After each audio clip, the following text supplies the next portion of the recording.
Hey YouTube, Captain Tech here, and in today's video, I'm going to walk you through how to install the brand new, just released version of Windows 11. So let's go ahead and get started. All right, so for the very first step, we're going to go ahead and navigate to this Windows 11 page from Microsoft. I'll have the link in the video description below, as well as on the corner of this video.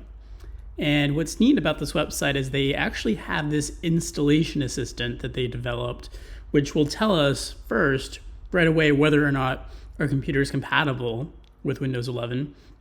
And on top of that, if it is, it'll give us the next step, the next option to actually download and install the upgrade. So we'll go ahead and walk through that process right now.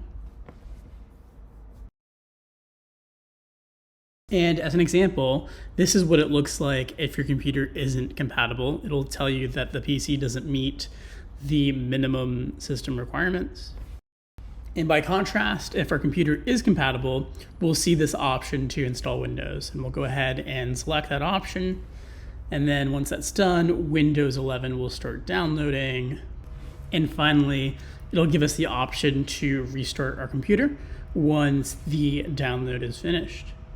Now, once the computer has restarted and it goes through all these loading pages, we will finally have Windows 11.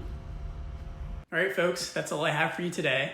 If the video was helpful, please like, comment, and subscribe.